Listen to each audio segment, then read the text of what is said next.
They assumed I was decorative. A token hire to check diversity boxes while the real engineers did actual work. Daniel Mercer, spoiled heir to a tech empire, made that mistake exactly once.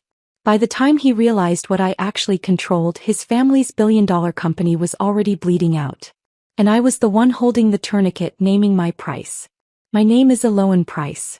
At 29, I held 14 patents in quantum encryption technology. 14 pieces of intellectual property that formed the skeleton of everything Vexel Technologies built, sold, and promised to investors. Not that Daniel cared about those details when we first met. It started on a Wednesday morning in October. I arrived at our Boston headquarters carrying my usual oversized coffee and messenger bag stuffed with research papers. The harbor glittered beyond our windows, sailboats cutting white paths through dark water. I'd worked here for 4 years, building systems that would define the next generation of cybersecurity. That's when I saw him lounging in the corner office that used to belong to our retiring CEO Kenneth Faulkner. Daniel Mercer stood framed against floor-to-ceiling glass, wearing a charcoal suit that probably cost more than my monthly rent. Even from across the open floor plan, his arrogance radiated like radiation from a reactor core. "That's the new boss," whispered Caleb, my lead developer and the only person in this building I actually trusted. "Daniel Mercer. Daddy's retiring and handing him the kingdom." I watched Daniel's eyes sweep across the engineering floor, cataloging assets. When his gaze landed on me, it lingered. Not professionally. The kind of assessment that made my skin prickle with familiar, unwelcome recognition. He crossed the floor with purposeful strides, invading my workspace before I'd even set down my coffee. "Eloan Price." His voice carried that particular timbre of private school education and unearned confidence. "Head of Quantum Systems Development. I've been reviewing personnel files. Mr. Mercer." I kept my tone neutral, professional. If you're new here and enjoying these powerful stories, make sure to hit that subscribe button and stay tuned for more. Let me know in the comments what part of today's story touched you most. He leaned against my desk, too close, positioning himself so I'd have to look up to meet his eyes. "I'll be honest. When I saw your credentials, I was impressed. MIT doctorate at 25. Published research in 3 major journals. Then I saw your photo and thought, well, this makes sense." Caleb went rigid beside me. I felt the old anger kindle in my chest, but I'd played this game too many times to let it show. "What makes sense exactly?" "Companies like ours need brilliant minds and great optics. You tick both boxes." He smiled like he'd paid me a compliment. Kenneth always was savvy about public perception. The engineering floor had gone quiet. Everyone watching, waiting to see how I'd respond. I stood slowly, deliberately, until I matched his eye level in my heels. "Mr. Mercer, I hold 14 patents in quantum encryption that generate approximately 78% of Vexel's revenue. Every security protocol we sell to government contractors runs on frameworks I designed. So when you reduce my presence here to optics, I assume you're referring to how good these innovations look on your quarterly earnings reports." His smile froze. "Good. Now if you'll excuse me," I continued, gathering my tablet, "I have actual work to do. The kind that requires more than a surname and a trust fund." I walked away, heart hammering, while Caleb struggled to contain his grin. Daniel's voice followed me across the floor. "We should talk soon, Miss Price. About the future direction of your projects. Things are going to change around here." That word, change. In corporate environments, it carried the same weight as malignant in a medical diagnosis. I spent the rest of that day doing something I'd never done before at Vexel. I started documenting everything. Every patent, every line of code, every innovation that bore my name. I backed up files to 3 separate encrypted drives and uploaded copies to cloud storage accounts under aliases. Caleb found me still at my desk at 8 that evening, the Boston skyline dark beyond the windows. "Eloan, what's going on?" I closed my laptop carefully. When someone like Daniel Mercer talks about change, what he means is consolidation. Control. He's going to try to absorb everything we've built and remove anyone who might challenge his authority. "You think he'd actually come after you? You're untouchable. Without your patents." "Which is exactly why he'll come after me first." I met Caleb's concerned gaze. Men like Daniel don't see value in what they can't personally understand or control. He'll view my patents as company property and me as an obstacle to his vision. What are you going to do? I thought about the legal documents I'd reviewed that afternoon, the contracts I'd signed when Kenneth hired me 4 years ago. The intellectual property clauses that I'd insisted on, much to our lawyer's frustration.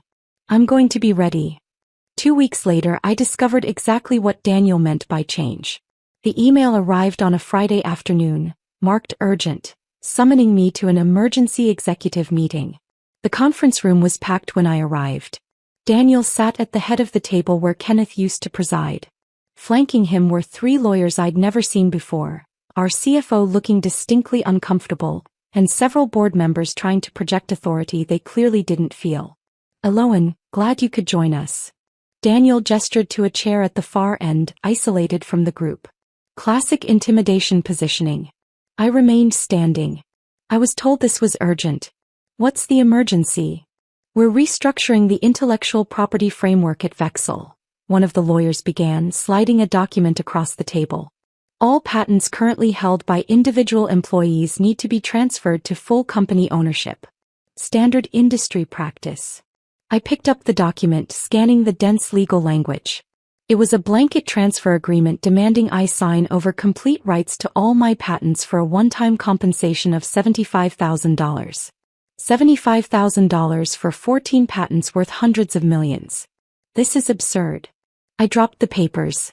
My employment contract specifically maintains individual ownership of my pre-existing patents. I license them to Vexel under negotiated terms. "Contracts can be renegotiated," Daniel said smoothly. "Especially when they create unnecessary complications." Unnecessary complications. I laughed, sharp and humorless. "Is that what you call the legal foundation of your entire product line?" The CFO shifted uncomfortably. "Eloan, please understand. We're preparing for a major acquisition. Potential buyers are concerned about external dependencies. If we can't guarantee full ownership, then tell your potential buyers that Vexel doesn't own the core technology they're purchasing." I crossed my arms. "Because that's the truth. I own it. I license it to you. That's the deal Kenneth agreed to, and it's legally binding." Daniel's jaw clenched. "We're offering generous compensation." "You're offering insulting compensation for technology that generates $80 million in annual revenue. My patents are worth at minimum $500 million on the open market. 75,000 is an insult, not generosity." The room erupted. Lawyers conferring in whispers. The CFO calculating numbers on his tablet. Board members exchanging concerned glances. Daniel stood, walking around the table until he invaded my space again. "You're being unreasonable. This company gave you everything. The resources, the funding, the platform to develop those innovations. No. Kenneth gave me fair terms and I delivered beyond every expectation. You're trying to retroactively change an agreement because you don't like the leverage it gives me. I don't appreciate your tone. And I don't appreciate being summoned to meetings where you ambush me with illegal contract modifications." I met his glare without flinching. "My employment contract is explicit. You want my patents, you negotiate properly or you don't get them. Everything you built here belongs to Vexel. Read the contracts, Daniel. I built these systems before you even knew this company existed." Kenneth was smart enough to recognize value when he saw it. "You apparently aren't." His face flushed red. "Get out." "Gladly." I gathered my things, pausing at the door. "And gentlemen, I'll be speaking with my intellectual property attorney this evening. If you continue attempting to coerce me into signing away legally protected rights, we'll have a much longer conversation in federal court." I walked out, leaving chaos in my wake. Caleb caught me in the hallway. "Eloan, what just happened?" "They tried to steal 4 years of my work for $75,000. "Can they do that?" "Not legally. But that won't stop them from trying." I pulled out my phone, dialing the number I'd programmed 2 weeks ago in preparation for exactly this scenario. "Sienna, it's Eloan Price. We need to meet. Tonight. They're making their move." Sienna Marlowe was the best intellectual property attorney in Boston, which was why I'd retained her services the day Daniel Mercer walked into our office. She'd reviewed all my contracts, all my patents, and delivered the news I'd hoped for. I was protected. My intellectual property was mine, free and clear. But legal protection meant nothing if they decided to fight dirty. That weekend I discovered how dirty Daniel was willing to play. On Saturday morning my building security called. "Miss Price, there's a gentleman here demanding access to your apartment. Says he's from Vexel Technologies conducting an audit. Don't let him in." I never authorized any audit. "He has a court order, ma'am." My blood turned cold. "What kind of court order?" "Says here it's for seizure of company property currently in your possession." I threw on clothes and raced down to the lobby, where a man in a cheap suit stood holding papers that looked official enough to fool building security. Beside him stood Daniel Mercer, arms crossed, smiling. "What the hell is this?" I demanded. Daniel gestured to the man. "Emergency court order. We have reason to believe you've been storing proprietary company information in your residence. We're authorized to search and seize any Vexel property." I snatched the papers, scanning frantically. It was real. Some judge had been convinced to sign an emergency order based on claims I'd stolen company secrets. Sienna's warning echoed in my head. "They'll try to paint you as the thief to justify taking what you own. This is harassment. This is protecting company interests," Daniel countered. "You're welcome to be present during the search."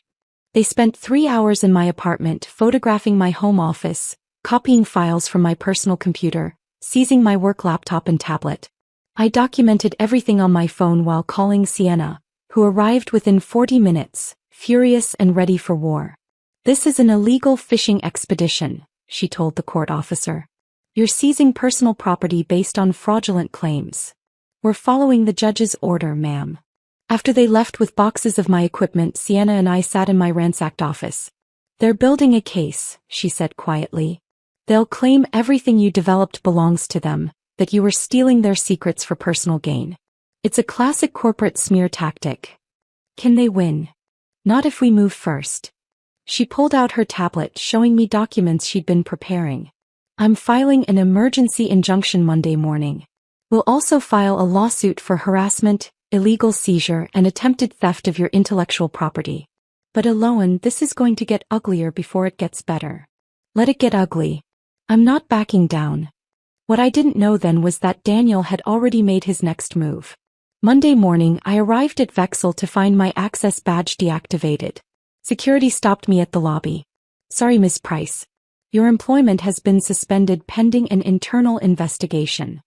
"Investigation into what?" "I'm not authorized to discuss personnel matters." I called Sienna immediately. She called the company's legal department. Within 2 hours I received an official letter. Eloan Price was suspended without pay for suspected intellectual property theft, misappropriation of company resources, and breach of contract. The investigation would take approximately 4 weeks. 4 weeks without salary. 4 weeks locked out of the systems I'd built. 4 weeks for Daniel to try to reverse engineer my work and cut me out entirely. That afternoon I did something I'd been considering but hoped I wouldn't need to do. I made a phone call to Adrian Webb, Chief Technology Officer of Cipher Dynamics, Vexel's largest competitor. "Adrian, this is Eloan Price. Do you have time to meet this week? I have something that might interest you." We met Wednesday evening at a quiet restaurant in Cambridge, far from anyone who might recognize us. Adrian was 50-ish, brilliant, and perpetually frustrated that his company was always 2 steps behind Vexel in quantum encryption. He knew exactly why when I laid out my patents across the table. "These are yours. Personally.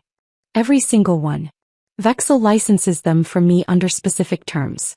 Terms they're currently trying to violate." His eyes widened as he reviewed the documentation. "Eloan, these are the foundation of their entire quantum security division. Without these, they have nothing. Their product line collapses. Their government contracts become worthless. Their acquisition falls apart. And you're showing me this because?" I leaned forward. "Because Daniel Mercer just suspended me, seized my personal property, and accused me of stealing technology that I created. He's trying to force me out and claim ownership of innovations that were never his. So I'm exploring alternative licensing arrangements." Adrian set down the papers carefully. "What are you proposing?" "Exclusive licensing rights to Cipher Dynamics. You get everything. Every patent, every framework, every innovation. Vexel loses access entirely. They'd sue. Let them. My contracts are airtight. Kenneth Faulkner made sure of that when he hired me. I can revoke Vexel's license for breach of contract, which they're currently committing. The question is whether you're interested in acquiring the technology that would make Cipher the dominant player in quantum security overnight. Adrian's hand shook slightly as he picked up his wine glass. How much? $620 million. Plus a position as Chief Innovation Officer with full equity stake. He nearly choked. $620 million? These patents generate $80 million annually for Vexel, and they're only utilizing about 60% of the potential applications. Full development could triple that revenue within 2 years. I'm offering you a bargain. I need to discuss this with my board. You have 72 hours. After that, I start talking to your competitors. I left that meeting knowing I just lit a match in a room full of gasoline. What happened next would either destroy me or give me more power than Daniel Mercer ever dreamed of having. Sienna called Thursday morning with news.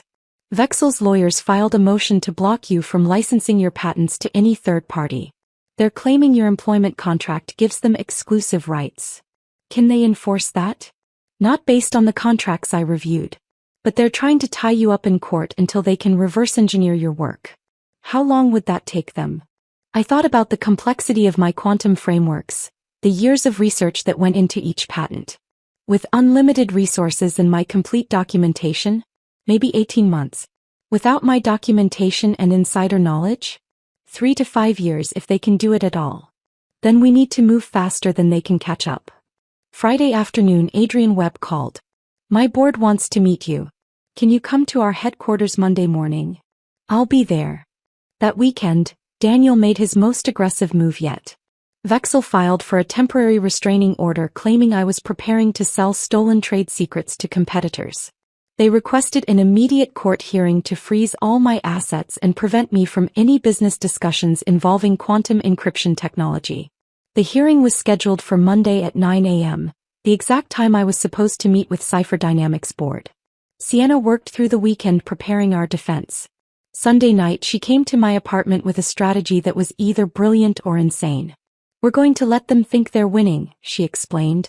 Monday morning we'll appear in court, act cooperative, agree to a temporary 30-day freeze on any licensing discussions. That buys them time, yes, but it also creates a public record of their harassment and illegal tactics. How does that help us? Because while they think they've neutralized you, we're going to file 3 separate lawsuits in federal court. One for wrongful suspension and defamation. One for illegal seizure of personal property. And one for attempted theft of your intellectual property through coercion and fraudulent legal actions. We'll request emergency hearings on all 3, demand full discovery of their internal communications, and depose Daniel Mercer personally about his actions. That's a declaration of war. They declared war when they raided your apartment. We're just returning fire with superior ammunition. The Monday morning hearing was theater. Daniel sat with 4 lawyers, projecting confidence and righteous indignation. I sat with Sienna, playing the role of cooperative professional. The judge reviewed Vexel's motion, clearly skeptical but bound by legal procedure.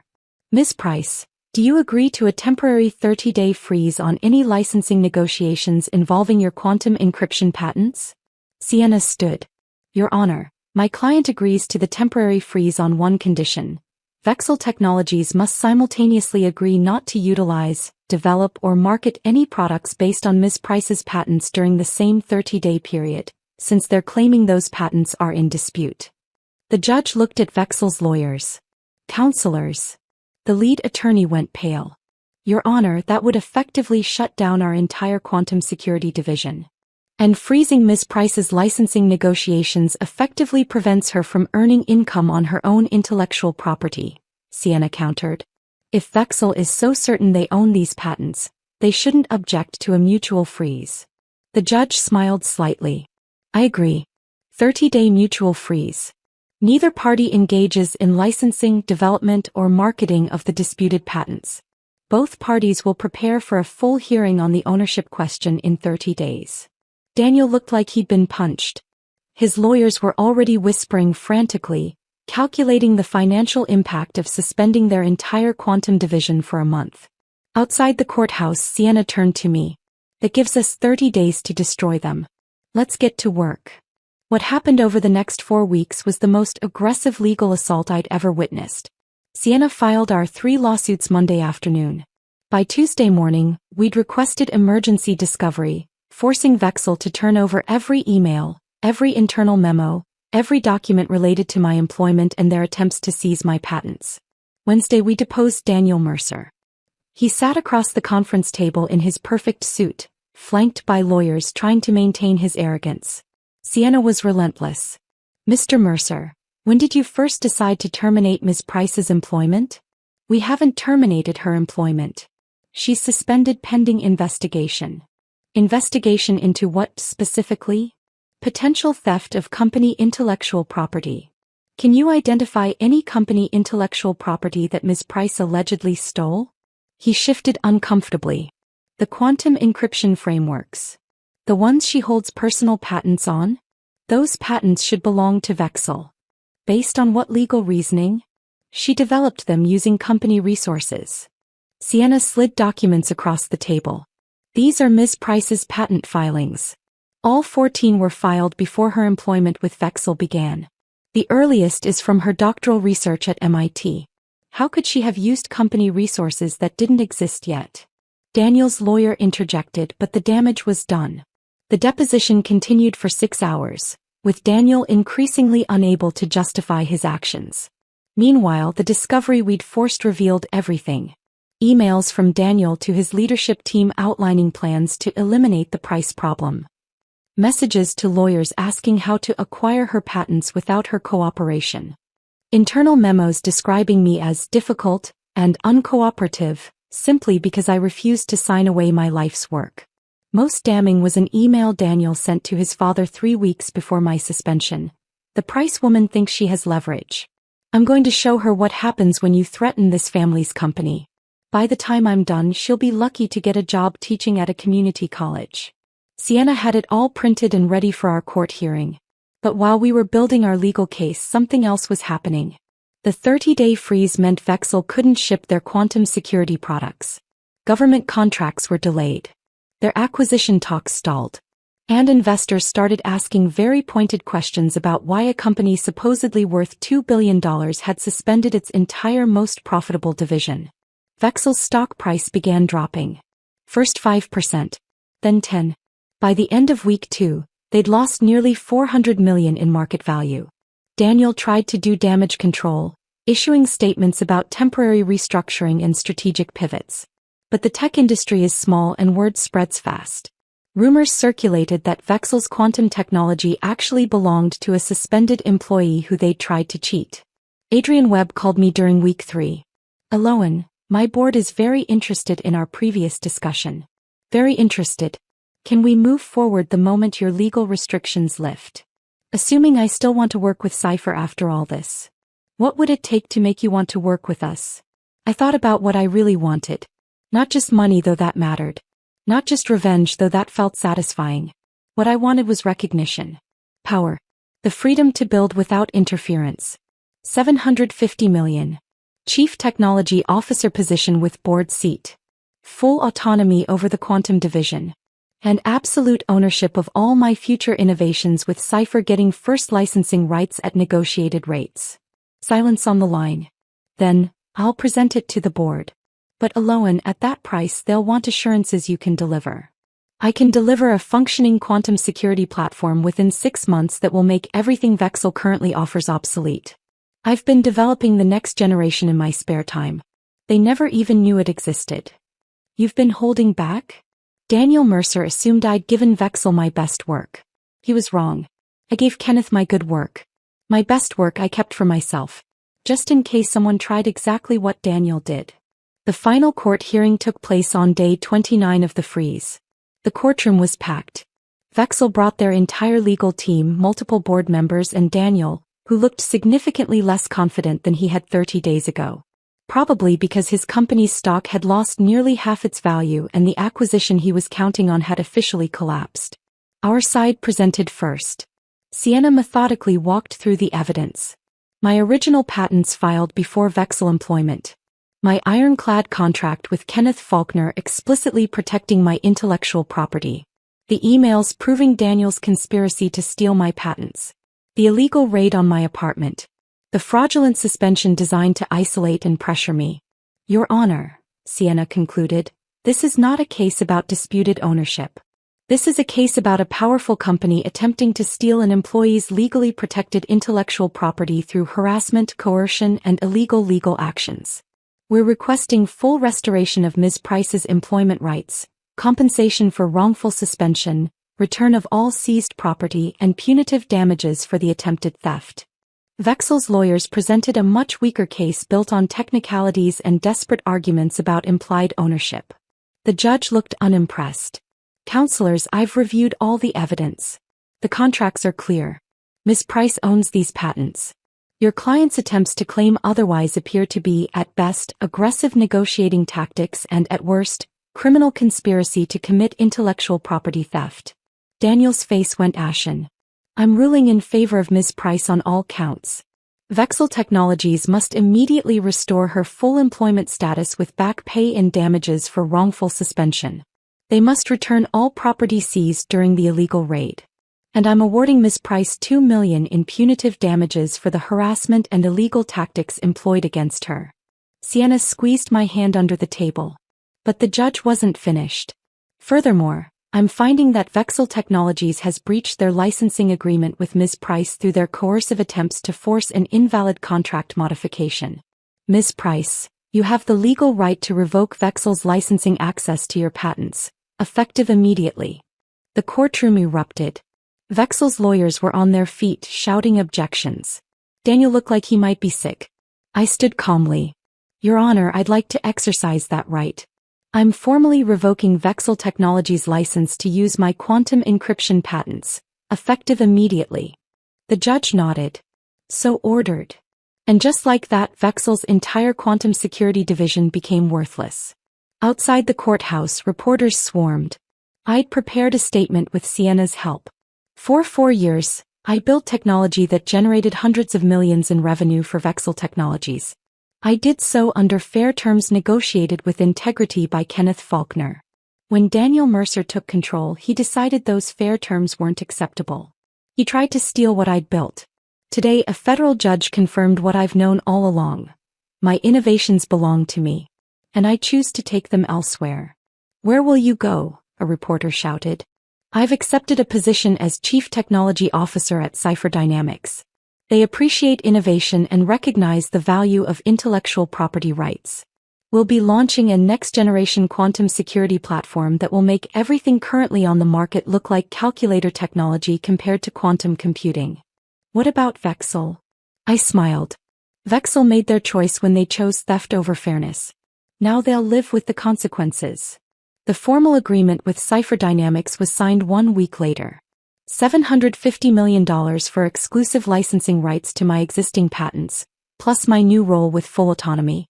Adrian Webb shook my hand in his executive office, genuine admiration in his eyes. You know, you just destroyed a company worth $2 billion. No. Daniel Mercer destroyed it. I just refused to let him destroy me in the process. Vexel Technologies' stock continued its death spiral. Without access to my quantum encryption patents, they had no competitive products to sell. Government contracts were cancelled. Their acquisition permanently fell through. Within 3 months, they announced massive layoffs and restructuring. Daniel Mercer was quietly removed as CEO and relocated to some meaningless position in their European operations. Kenneth Faulkner came out of retirement briefly to try to salvage what remained, but the damage was irreversible. He called me once, 6 months after the lawsuit. Eloan, I want you to know I never would have let this happen if I'd still been in charge. I know, Kenneth. You always treated me fairly. That's why I stayed as long as I did. Daniel's an idiot. He threw away the company's future because he couldn't handle a brilliant woman having leverage over him. He thought I was decorative. A lot of men make that mistake. Well, they won't anymore. I've been following your work at Cipher. The new platform you're developing. It's extraordinary. Thank you. We launch in 3 months. We've already secured contracts with 7 major government agencies. All former Vexel clients. He laughed, tired but genuine. You're not just beating us. You're erasing us. I'm building what I always should have been allowed to build. Without interference. Without someone trying to steal credit or control what I create. 1 year after that first meeting with Daniel Mercer, I stood on stage at the biggest cybersecurity conference in the world, presenting Cipher Dynamics' revolutionary quantum encryption platform. The auditorium was packed. The technology press called it the most significant advancement in digital security in a decade. In the audience, I spotted Adrian Webb beaming with pride. Beside him sat several Cipher board members, all of whom had voted unanimously to give me everything I'd asked for. And in the back, trying to look invisible, sat Daniel Mercer. He'd somehow gotten a ticket, probably wanting to see what his arrogance had cost him. Our eyes met across the crowded room. I didn't smile. Didn't gloat. Just held his gaze long enough to make sure he understood exactly what he'd lost. Then I turned back to my presentation, demonstrating technology that would mint hundreds of millions in revenue for Cipher Dynamics. Technology that could have been Vexel's. Technology that was always mine. After the presentation, reporters crowded around asking about my journey from Vexel to Cipher. What would you say to young women entering male-dominated fields like quantum computing? One asked. I thought carefully before answering. Know your worth. Document everything. And never, ever let someone convince you that you should accept less than you deserve simply because they're more powerful, more connected, or more arrogant. The people who underestimate you based on how you look or what gender you are, they're giving you a gift. They're showing you exactly who they are before you waste years of your life building something they'll try to steal. Do you have any regrets about how things ended with Vexel? My only regret is not recognizing sooner what Daniel Mercer was. But once I did, I moved decisively to protect what was mine. I'd advise anyone in a similar situation to do the same. That evening, Sienna and I celebrated at an exclusive restaurant overlooking Boston Harbor, the same view I used to see from Vexel's offices. $750 million, she mused, sipping champagne. The largest intellectual property settlement in Massachusetts history. It wasn't a settlement. It was a sale. To someone who actually valued what I built. Fair point. She raised her glass. To Lowen Price, who taught us all that the best revenge isn't burning bridges. It's building better ones and watching your enemies realize they're stranded on the wrong side. I clinked my glass against hers. To knowing your worth and never apologizing for demanding others recognize it too. 2 years after leaving Vexel, I received an email from an unexpected source. Kenneth Faulkner had passed away, and his family found a letter he'd written to me before his death. Dear Lowen, by the time you read this I'll be gone. I wanted to write while I still had clarity to say what needs saying. I'm sorry. Not for the contract we negotiated that was fair and right. But for choosing Daniel to succeed me. I knew he wasn't ready. Knew he lacked the wisdom and humility required to lead. But he was my son and I convinced myself he'd grow into the role. Instead he destroyed everything we built. And he did it by attacking the one person who'd been most essential to our success. You were right to leave. Right to take your innovations to people who would appreciate them. Daniel viewed your brilliance as a threat rather than an asset. That failure of vision, that arrogance is what killed Vexel. I spent my final years watching you build something extraordinary at Cipher. Watching you become the leader Daniel never could be. It brought me unexpected peace, knowing that at least your gifts weren't wasted. Thank you for what you built during our time together.